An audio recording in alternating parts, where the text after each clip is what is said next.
I just got back from a beach vacation. Like, I obviously don't feel 100% confident in the way that I look, and that's fucking fine, okay?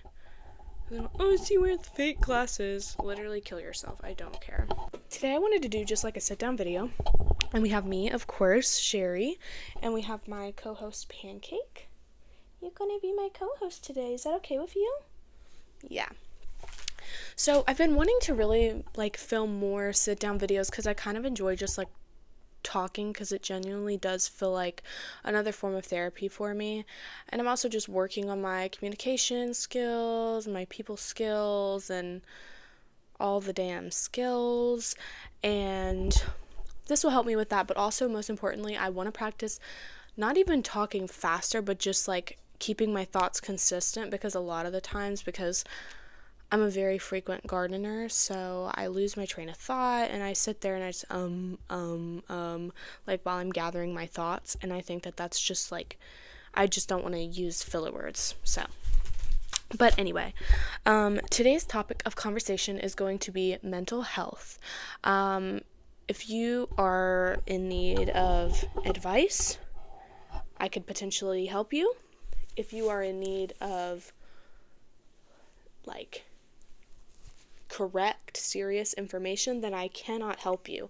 Everything that I say today is based off of my personal experience and things that like I've seen other people go through as well. Keep that in mind.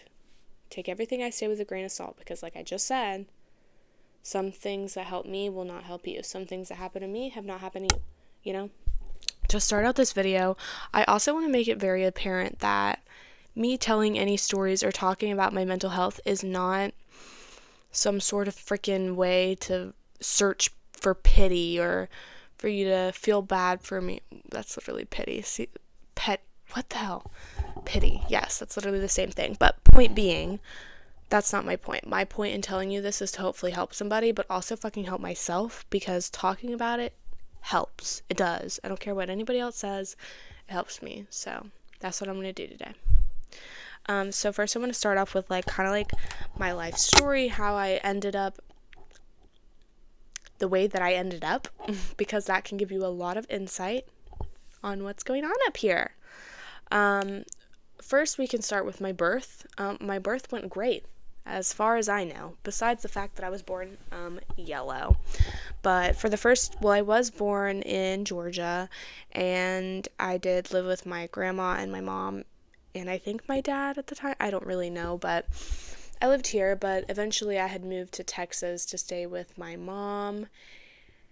And I really, to be completely honest with you, it's going to be really hard to talk about anything mental health wise starting from my childhood, because I very truthfully do not remember it. Trauma response, forget everything. And so I'm just kind of, I'm going to just touch the surface, because genuinely that is all that I remember. Like, I don't remember the nitty gritty details. Maybe when I go to therapy it'll help. Who knows? Who knows? That's what. So just know that I did live with my mom at one point. And then I ended up moving back here with my grandma and my dad. And this is just my dad's side of the family. And from then on, I never heard from my mom. I never had really any connection to her at all. I think once when I was like 10, and I'm saying this because literally it's fuck that hoe. I don't care. She, to me, is not my mother. My grandma is my mother to me. She, I just realized I haven't been looking at you this whole time. She is very, like, not in my life at all. Like, yes, she gave birth to me, but she is not my mom. Because I think, like, my last time communicating with her was when I was, like, 10 or 11, and my dad had found her number. Maybe I was 12, and I had texted her, and she was very, like, didn't apologize. It didn't seem that I was wanted. So that just kind of, I just stopped there, and I don't think that I will ever reach out to that woman again. I have no desire to. Of course it affected me not having a mom. That sucks, but I did at least, and I'm so grateful, have my grandma to take that role, which is just as good, if probably not better, than what she would have offered me. The one thing that does suck is, even though I did have someone that was doing a great job of filling in as the mom side, having an older parent limits the things that you talk about, limits the relationship a little bit, because I think with a younger mom, it would have been easier to learn about period and sex and boys and all these different things that you would usually talk to your mom about. I didn't necessarily have that. And this is not me saying that I think my grandma did a bad job, because I think she did literally the best job in the world, and I'm so, like, she's probably one of the people that I'm most grateful for in my life, but because she took a responsibility that was not her own. But it still does affect you not having your biological mom, of course. So from then on out, I lived my childhood in a nice house, the house that I'm living in right now, a pretty stable home. But on the weekends, I would be living in motels, and I was not surrounded by the safest people. I don't want it to come across in this story that I'm blaming anybody or any person in the story besides my mom, because that was her responsibility to be my mom. But anybody else I talk about in this story, they're amazing, and I'm blessed to have them in my life. But anyway, we would live in motels. My stepmom and dad were heavily on drugs. We would hold signs on the side of the road, to ask for money and all this stuff. And then I would come back here to this nice house, which, of course, first off, I don't really know like what it would be called, but it makes you feel so guilty and undeserving of what you have that it's just like crushing, and you constantly are like, even now in life, I'm constantly like, do I actually deserve this? And I've always like, you would think I would be great at saving money, because I have so much anxiety when it comes to money and spending and having money to live. But I genuinely, my co-host is having some tummy sounds. Okay. Anyway, I really don't have a good relationship with money. I just spend it. Like, I thought it would work the reverse way, but whatever. But when I was going through all that, that's when I first started to go into therapy, and I was in religious art therapy, which actually was probably the best therapy I could have had at that age, because it helped me process my emotions without like not completely understanding them. So I'll give you an example. One of the first things I was diagnosed with, I guess, was separation anxiety. I've had anxiety my whole life, but at that time specifically, I was struggling with separation anxiety. Whenever I would leave my grandma to go on the weekends with my dad, I would cry. I wanted to be with my grandma. But then when I would be with my dad, when I had to leave to go home, I would do everything I could to stay as long as possible. I didn't want to go home. I had always been that way. I slept in a little cot next to my grandma's bed until I was in the 5th grade. And even when I was in the 5th grade, I still sometimes needed my grandma to be with me to fall asleep. And then in middle school, I shared a room with my little sister. So essentially, I really didn't sleep by myself till I was in high school. Because I don't know, and I've always been like it's anxiety, but I can't, like, if me and my grandma have this bedtime saying, I say good night. Well, it's not like we didn't make this saying, but I say good night, sleep tight, don't let the bed bugs bite. She says, if you do, take your shoe, beat them till they're black and blue, which we've done that for years now. And like, we text it to each other when I'm not home, and it's something that, like, I feel like if it's not said, that she's gonna like die in her sleep, and then she's gonna die, and I'm gonna be like, what's the last thing I said to her? Which is why you could spit on my face and I would forgive you, because I'm like, if this person dies, I don't want to have any anger towards them, and I don't want them to have anger towards me. Like, I'm always thinking about that, which is just anxiety. But I don't know how I got there, but anyway, got diagnosed with separation anxiety. And the way that they found out, or she diagnosed me, is because she asked me to draw on a piece of paper and don't ask me how I remember this, okay? I promise I'm not lying. Like I said, I forgot most of my childhood, but I remember really random ass shit. And it's usually useless stuff, but this happens to be useful, so. But she gave me this like piece of construction paper and markers, and she told me to draw my dream life. And my dream life was a giant house where I drew each like family group, I guess you would say, like each family of my family. Does that make sense? Because you know you have like your immediate family and then your like whole family. But anyway, it was my whole family living in this one house. And I told her, like, I obviously don't remember exactly what I said. It probably wasn't anything philosophical, but I essentially told her that that was my dream life because I didn't want to have to say goodbye to anybody ever. I wanted them to be with me all the time, which I still struggle with this to the day. If I get too excited about, like, which I can talk about this is nothing negative, but I had just recently gotten a new friend. I think we became really close like a year ago, and we were literally inseparable, which ended up kind of crashing and burning a little bit. We're fine now, of course, but I'm like, kind of, when I think about it now, I'm like, I wonder if that's part of like what I was doing, like separation anxiety, and it made me so anxious to say bye. Like, I don't know. That's like, I hate saying bye to people. I can't stand it. So yeah. Okay. So after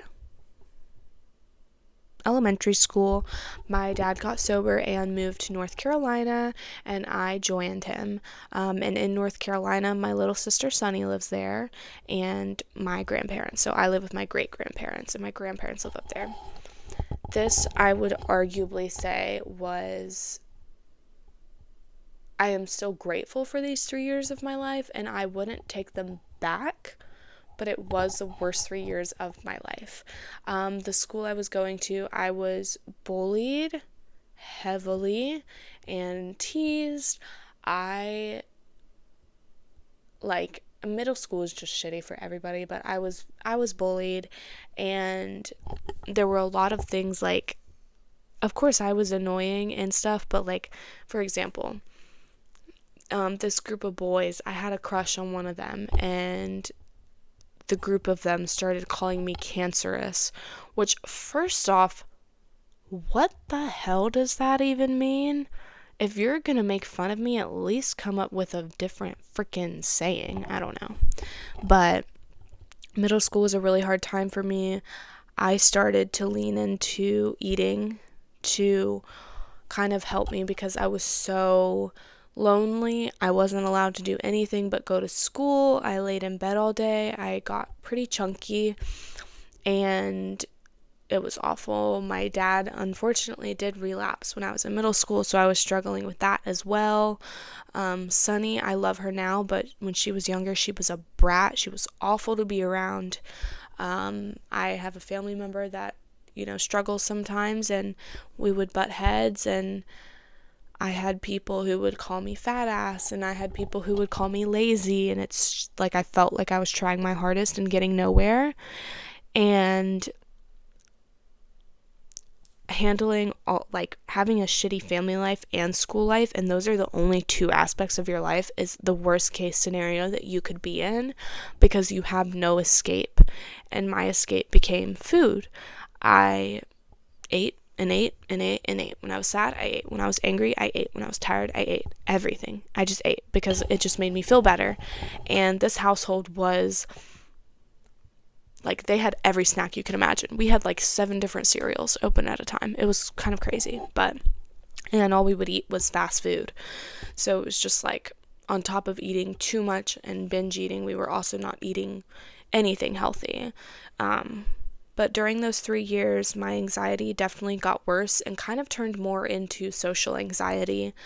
I I would definitely say it, because the way a recent therapist that I had described anxiety to me as like, it's like a big thing, and then there's like multiple different things, like just how like mental health or mental disorders, you have depression, anxiety, OCD, ADHD, like there's all different subcategories, but in the subcategory of mental illness, there are more subcategories, which happens to almost every mental illness that you think about. But people, like, anxiety goes undiagnosed, which I have been told by therapists that I have anxiety, but I don't know if that's like a diagnosis because I'm not medicated. I'm really nervous to get on medication, to be honest with you. Do I think it would help me? Absolutely. But do I think it's dangerous for me? Yes. But anyway, so there are different types of anxiety, like separation anxiety, but in middle school, I definitely had more of the social anxiety, I think, but that is actually a subcategory of a subcategory in anxiety. So, basically, anxiety. My therapist said that I have OCD anxiety. So I don't have OCD. I have OCD anxiety, which this is basically like if you're not in complete control of a situation, if something is not perfect, it drives you crazy. Usually people with this type of mental process don't like anything unknown to them. Like, so for example, I get so anxious thinking about death because that's unknown to me. That's unknown territory. So I don't know if that makes sense, but just to kind of help a little bit.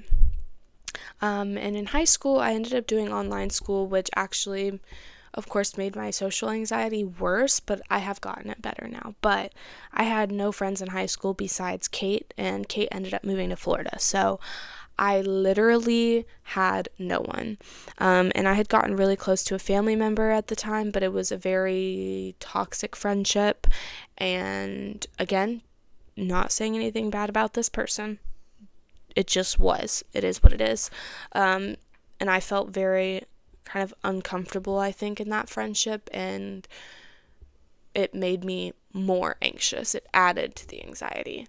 But once I got my first job, I kind of got out of my shell a little bit, and I started to meet new people. The anxiety, the social part of the anxiety kind of went away a little bit. I still get a little bit of social anxiety, but I wouldn't say that's a big struggle. I would say I'm just more shy. But recently I have been struggling with a little bit of what seems like depression to me, which the thing about anxiety is it can cause depression, and depression can cause anxiety. They're like two intertwined, so it's hard to really know if you actually have depression or not. And that's why it really is important, if you have the ability to get help, you should. And I'm looking for a therapist right now, because someone just giving you a diagnosis can sometimes help so much, because it's like, oh shit, like I'm not alone, and I'm not overthinking, because I've always been a very like I don't know the word for it, but like observant. I'm very self-observant, which can be a really good thing and a really, really bad thing, because I never want to be in a situation where I self-diagnose with something. So we'll see, and I really do want to talk to a therapist about medication, just because as I've grown up, it's been like I would only get depressed or anxious when things were going wrong. And now it's more like my emotions go like this, but like if up here is happy and down here is like anxiety and depression, it's like like I get little blinks of happiness, which people will tell you like life is not full of happiness, like stuff happens. Yes, but it's like the happiness that I do feel is always temporary. Nothing fulfills me. Nothing fulfills my soul. Like, for example, I went to the beach. Of course, as soon as I get home, I'm depressed again. And even when I was at the beach, I was depressed. I found something to be upset about. I was upset because of the way I looked in my bikini. Like, my brain just always finds a way to be pessimistic about things. So that's really what I'm struggling with right now. Just kind of looking for a diagnosis, possible medication, treatment, whatever you want to call it. So that's where we are. So, like I said, depression, anxiety go hand in hand. And with depression and anxiety both, it's really important to understand that everything looks different, because and this is me honestly still questioning myself, because I'm like, oh, I might have depression. But then I'm like, anytime you go on TikTok and you see people that have depression, it's like, I haven't brushed my teeth in 3 weeks. And this is not me judging them. I'm just saying what I saw and heard. I haven't left my house in months. But to me, depression doesn't look like that. And I know that mental health is a scale. I know that. But for me, it's like it presents itself in a very different way. I binge eat sometimes when I'm depressed, or I do the opposite of binge eat at times, and I've never been able to get a healthy relationship with food since middle school, so that's just a never-ending struggle of itself, so that goes into it as well. But yeah, my depression presents itself in that way. I also get very unmotivated and very I lack self-confidence, and I'm like, whatever I'm working on at the time, let's say I'm working on, for example, I was in dance for so long, and when I would get depressed, I wouldn't want to work on it anymore, because I'd be like, it's just pointless, it's not worth it, because it's just I didn't really care where my life ended up, because, hold on. So it's really invalidating when there's people around you experiencing what you think you're experiencing, but in a completely different way. So, I wanted to just kind of touch on OCD, ADHD, ADD, things like that. I feel like when mental health is talked about, yes, these things are kind of touched on, but OCD specifically is not really, in my eyes, and hearing other people talk about it and hearing discussions and all of this, it's not talked about as serious as it should be, because what people don't understand is OCD can be which I'm not saying that I have OCD. I do have OCD anxiety, but again, it's not the same exact thing. It's a little, imagine a pool of anxiety with a little test tube droplet thingy of OCD. That's my brain.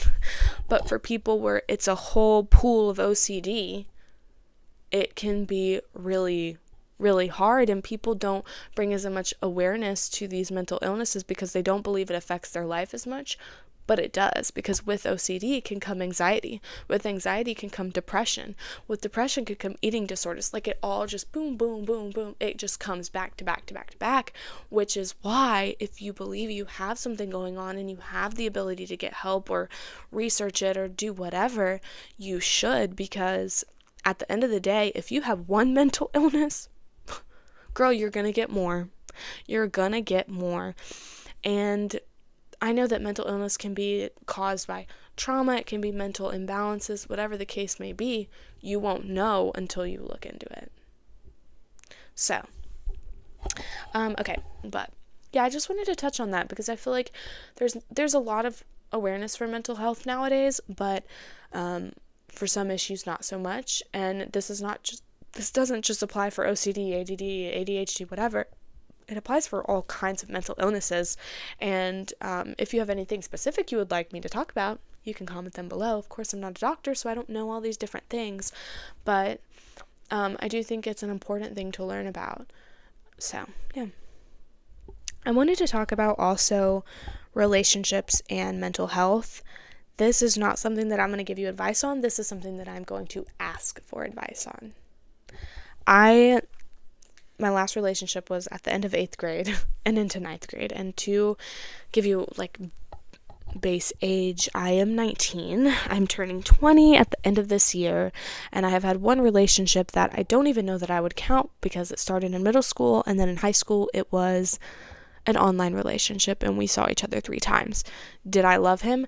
Of course. However, just for the sake of well, you know what? It is a real relationship. I don't know why I'm invalidating myself. It was a real relationship. But that being said, so I haven't had a boyfriend in 4 years, and that makes me feel so unlovable, especially because any guy I've ever talked to, for them it's just sex, which is not necessarily a bad thing for them, but it's not what I want in life. That doesn't fulfill my needs, and I don't think there's anything wrong with that, but again, it's just, it's hard to maintain that for 4 years. So I go about feeling very unloved, and even when I try to talk to people, my brain just feels so blurred. And this is kind of like friendships and relationships, but I genuinely, for the last year, I have no idea who I am. I don't know what I like. I don't know what I like to do. I don't know who I am, literally, which is so terrifying. And I kind of on my drive home today, because I drove to the beach, I was listening to Emma Chamberlain's podcast, and first off, I really haven't listened to her podcast, but I'm a fan of her YouTube, and I never realized how similarly our brains work, and a lot of the things that she talked about and she's experienced, I'm like, girl, we're best friends in another life. But anyway, what the hell was I talking about? Oh, with friendships and relationships, I think because I went for so long without having friends and relationships that I just so badly want to be the perfect person for them, which, when I was listening to her podcast today, I was thinking about that.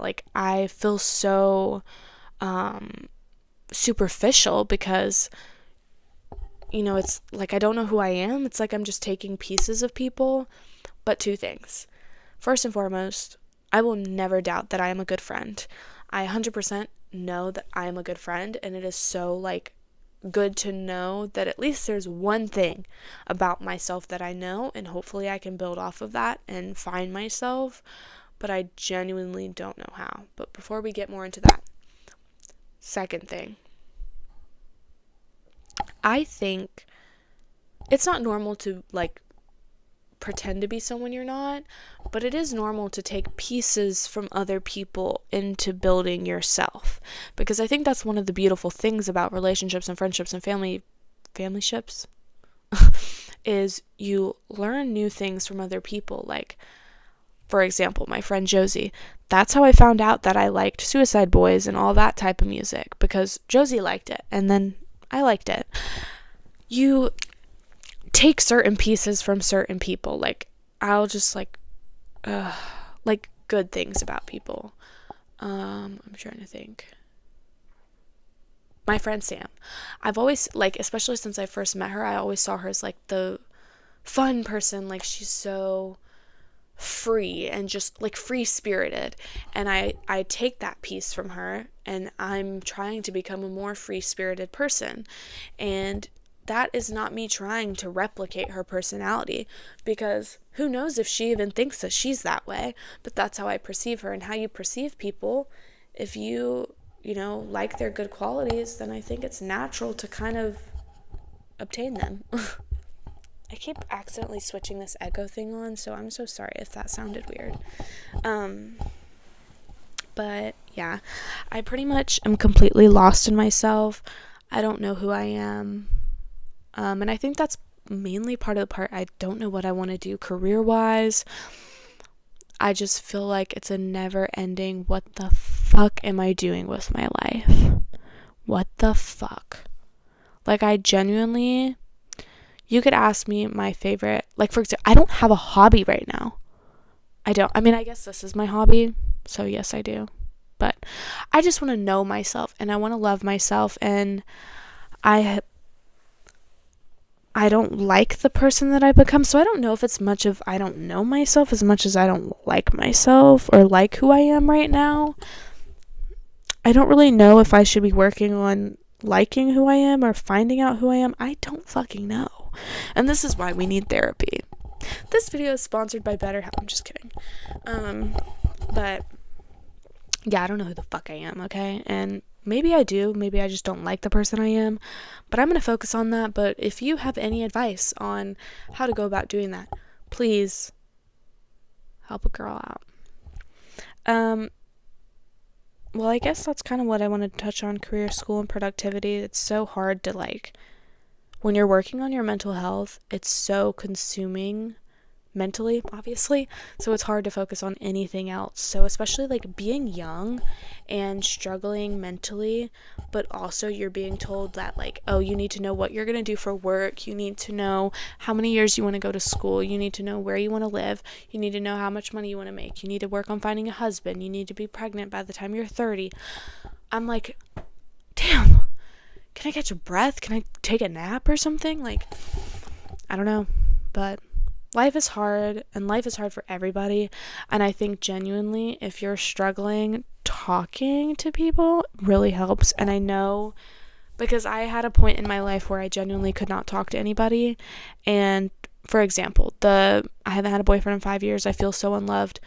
I know nobody in my life that can relate to that. Nobody that I can talk to. But I have started journaling, and I'm trying to be more insightful and talking to myself, which has been a struggle. I'm not going to sit here and lie to you, but you have to give yourself a try. You have to be willing to try, which is really hard. And when I'm in a depressed mood in a couple days or a couple hours, couple minutes, who knows, I'm going to be like, that's a load of shit. That's a sack of shit. But you know what? You got to try, and that's all that you can do. So thank you guys for sitting with me, and thank you for listening to me yap. It was really helpful to me, and I hope that it was helpful or entertaining to you. If you like videos like this, let me know, because I would love to continue to do them. And let me know in the comments what topics you want me to cover. I know I want to kind of talk about love and relationships. I have a lot of funny stories about that. If you want more of like a funnier vibe, I can tell you stories. If you want murder mysteries, girl, I got you. Just let me know. Just comment below and subscribe if you're not already. I wanted to also take the time to thank you guys. I think I have like 30 subscribers right now, which I am so thankful for. To think, like, literally in middle school, I would sit in a classroom with 30 people and no one was interested in talking to me, but now I have 30 people interested in listening to me talk. So, and I hope that you'll talk back. So yeah, thank you so much. And I love you. And I'm gonna go the fuck to sleep. Actually, I'm gonna garden and then go the fuck to sleep. So, yeah.